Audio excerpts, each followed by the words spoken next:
Saludamos a esta hora a Juan Gabriel Gómez, es doctor en Ciencia Política de la Universidad de Washington. Está con nosotros, vamos a hablar del tema de polarización, del tema de los mensajes, también del populismo. Gracias por estar con nosotros, profesor. Muchas gracias, Pablo, por la invitación. Claro que además veníamos hablando de este mensaje, María Camila Roa lo sabe, que tiene que ver con la polarización. Quiero que hablemos de eso. Llegamos a una segunda vuelta entre extremos. ¿Cómo leer el país que hoy está votando en segunda vuelta?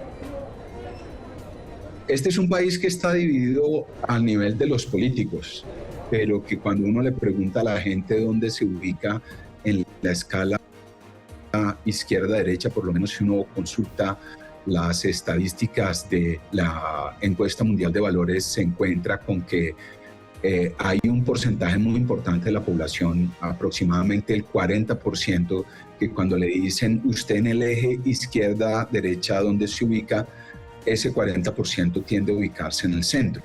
Lo que pasa es que sí hemos llegado a una situación en la cual las personas que hacen política y que quieren movilizar a los electores están haciéndolos con un discurso polarizador. Aunque yo diría que estamos viendo un fenómeno que se parece mucho al que se ha visto en Estados Unidos, y es el de una polarización asimétrica, que quiere decir que la polarización, la fuerza de polarización se da más desde un lado, desde un extremo, creo yo, que es el de la derecha, que el de la izquierda. Explíquenos más sobre eso, doctor Juan Gabriel. ¿La polarización asimétrica en Colombia también la ve más inclinada hacia ese lado, teniendo en cuenta también pues, que podría ser el cambio de péndulo, ¿no? Uno ve que entonces cuando hay un gobierno de izquierda lo que se hace es pues, la creciente oposición, y Abelardo de la Espriella ganó la elección en la primera vuelta con el mayor porcentaje en el primer lugar. ¿Cómo es esa asimetría en Colombia? En efecto, María Camila, es muy importante tomar en cuenta cuáles son los factores que están contribuyendo a esa polarización. Uno de ellos es la presencia de líderes populistas. Hace 4 años teníamos un líder populista que estaba encarnando una demanda muy importante de la población, que es la de la lucha contra la desigualdad.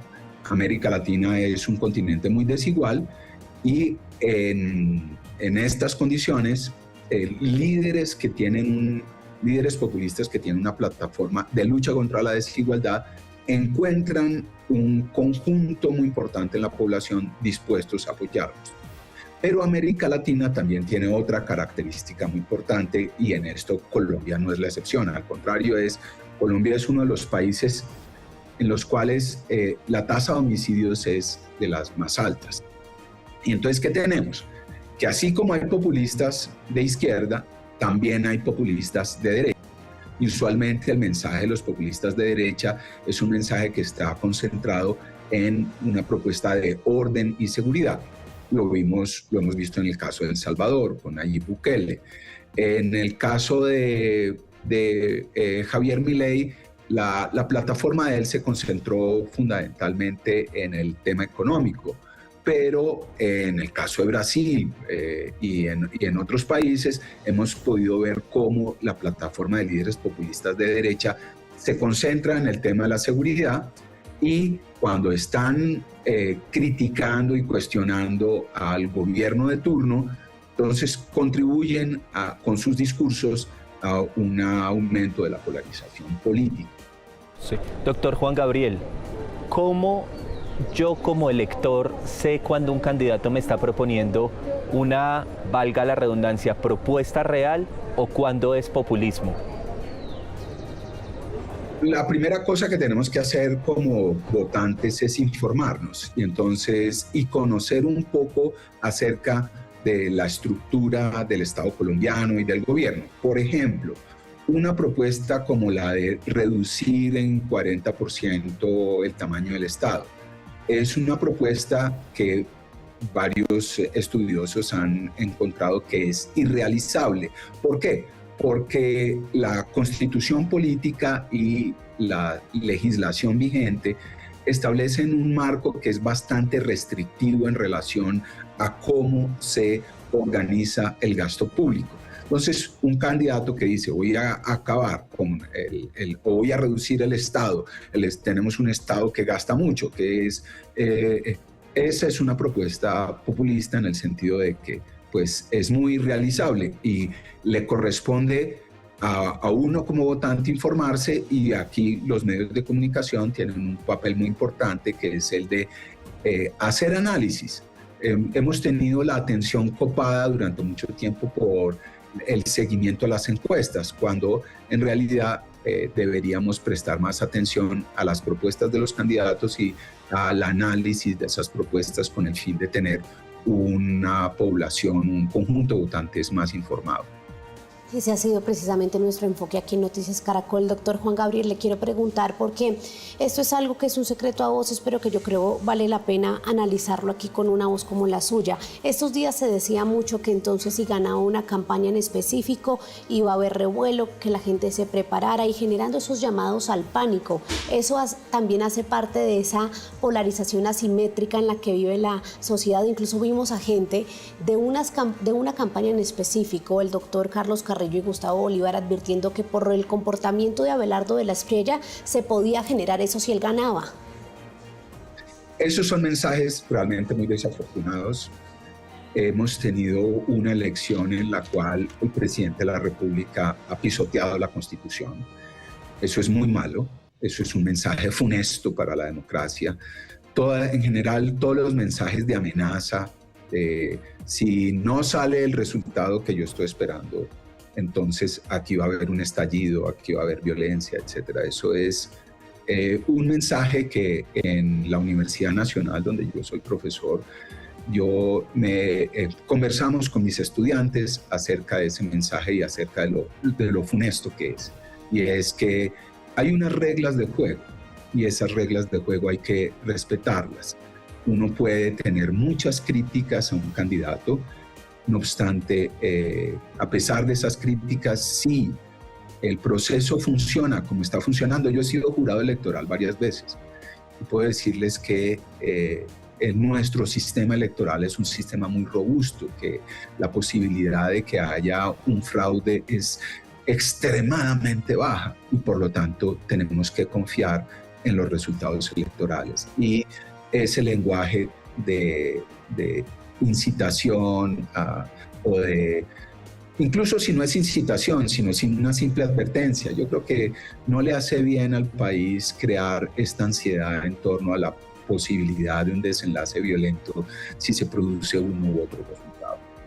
Conversando con Juan Gabriel Gómez, él es doctor en Ciencia Política de la Universidad de Washington, y precisamente quiero preguntarle por eso. Ya llegamos entonces, doctor Juan Gabriel, al final de lo que fueron 9 meses de mucha pugnacidad, y nos decía previamente Alejo Vargas que nos quedó grande la tarea como sociedad de aprender a escucharnos, de aprender a reconocernos, de aprender a entender que no somos enemigos, sino que somos distintos. ¿Usted coincide en que fallamos como sociedad en eso? Llevamos por lo menos 10 años de una profunda división, y eso lo podemos constatar con la referencia al plebiscito sobre los acuerdos de paz. Si ustedes recuerdan, el resultado del plebiscito fue un resultado en el cual la balanza se inclinó un poco hacia el lado del no, pero al final, como dices tú, María Camila, fue un resultado muy parejo. Y sí ha habido algunas fluctuaciones. Iván Duque ganó de una manera muy clara, creo que fue aproximadamente 54% de los votos, pero si ustedes recuerdan, hace 4 años la diferencia entre el candidato Gustavo Petro y el candidato Rodolfo Hernández fue muy, muy estrecha. Entonces, venimos con un país dividido desde hace mucho tiempo. Nos dividen muchos temas, nos dividió mucho qué hacer con la paz, nos dividen las políticas económicas, de si hay que luchar o no contra la desigualdad, si la manera de promover el crecimiento en el país es con menos impuestos, o si se necesitan más impuestos para que podamos atender el gasto social que hay que hacer para reducir la desigualdad. Y desafortunadamente no hemos desarrollado una infraestructura que nos permita sentarnos a conversar tranquilamente. Y no tenemos culturalmente un conjunto de habilidades que nos permita también sentarnos a escuchar. Yo creo que el primer paso que tenemos que hacer como miembros de esta nación, como integrantes de esta comunidad, es escuchar la experiencia de las otras personas. Yo me he leído un libro que, espero que esto no se tome como una propaganda para el libro, ni mucho menos, pero es un libro que yo le recomendaría a muchas personas, y es el libro que Jorge Suárez y Catalina Suárez escribieron, Podéis ir en paz, como personas de orillas completamente distintas. Catalina Suárez, una persona uribista que le hizo activismo. Doctor Juan Gabriel, ¿cómo se llama? Podéis ir en paz. ¿Cómo se llama el libro? Podéis ir en paz.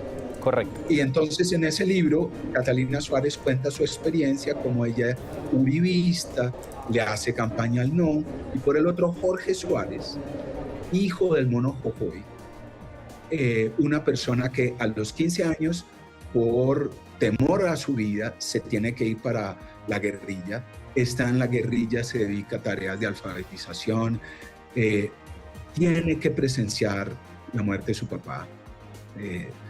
Todos estos son eventos muy traumáticos para él, y cuando se firma la paz y él ve el triunfo del no, no desiste, sino que sigue luchando por la paz, y por los azares de la vida, Catalina Suárez y Jorge Suárez se encuentran. Espero que muchos colombianos más podamos encontrar. Muy recomendación. Sí, buenísima la recomendación. Sí. Que nos recomienden libros a esta hora. Yo les voy a recomendar uno que tiene que ver con la tragedia de Bojayá, que también tiene que ver con el padre Antún Ramos, y ese sacerdote que estuvo en esa tragedia también hace una, digamos, exposición importantísima que tiene que ver con el perdón, la reconciliación en tiempos de guerra que vivimos en el país. Quiero preguntar algo importantísimo, doctor Juan Gabriel. Hoy la gente sale a votar a favor del candidato que le gusta o en contra del candidato que quiere que no gane. Ambas cosas. Yo creo que, perdóname que me ponga tan sentimental, yo estoy viendo un país que está muy dividido y eso me preocupa profundamente. Y le puedo decir que se están dando los dos fenómenos. Yo creo que hay muchas personas que sí están votando por el candidato que quieren, por varias razones, porque consideran que en cada plataforma hay componentes con los cuales se identifican. Y desde luego, como sucede en muchos procesos políticos, hay muchas personas que también simplemente se decantan por el candidato que consideran que es el que les parece menos peor. Están sucediendo ambas cosas. Yo creo que hay muchas personas que tienen una evaluación positiva de los 4 años que pasaron. El cambio más importante tiene que ver con el hecho de que por primera vez el tema de la desigualdad socioeconómica ocupó un lugar central en la agenda de las políticas públicas, y hay muchas otras personas que tienen una visión negativa del desempeño del gobierno y que consideran que es necesario que haya un relevo, que haya un cambio. Entonces, yo creo que sí reitero, que hay muchas personas que votan porque les gusta el candidato, pero también muchas otras personas votan simplemente por el que les parece el menos peor.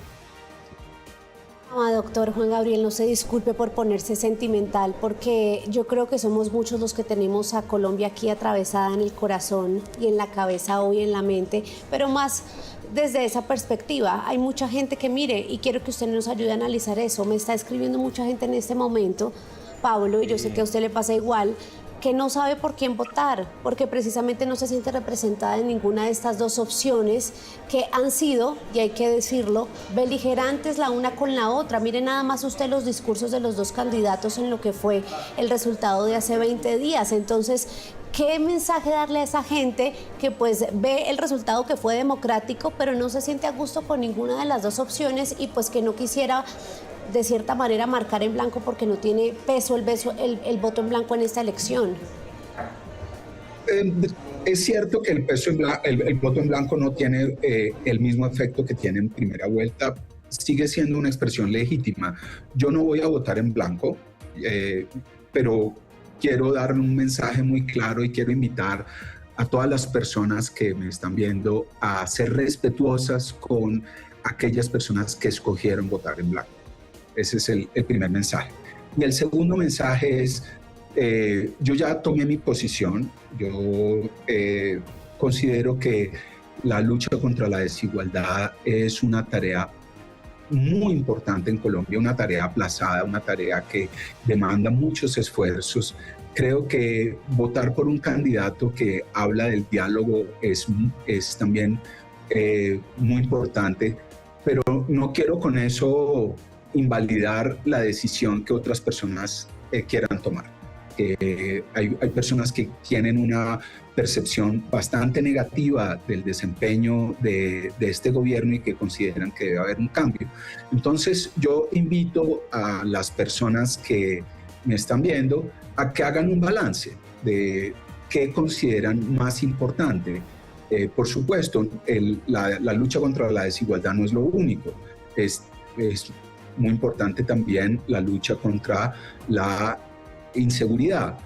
Y esta es la tesis personal que yo tengo.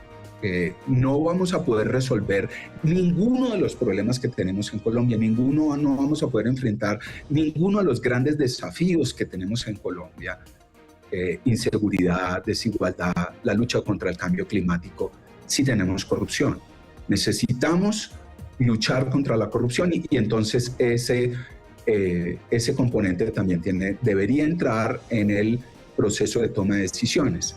Y desde luego la evaluación de los candidatos. El candidato, cómo cada candidato encarna o no esa plataforma. Pero entonces reitero de nuevo, yo tengo mi posición, no voy a decir por quién voy a votar, pero sí quiero invitar a las personas que no se han decidido a que hagan ese sopesamiento, ese análisis juicioso, que voten a conciencia y que voten con el convencimiento de que construir un país demanda esta decisión consciente y demanda también el respeto a las decisiones de otros compatriotas que si tomaron una decisión diferente a la de uno, es con esos compatriotas con quienes vamos a seguir compartiendo, con quienes vamos a seguir viviendo y con quienes son las únicas personas con las cuales podemos construir un mejor país.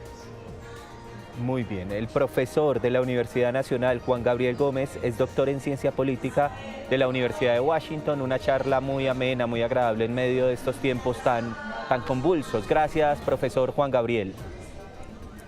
Muchas gracias, Pablo, muchas gracias, María Camila. Un cordial saludo a toda la audiencia, invitándole a todas las personas que no han votado a que lo hagan.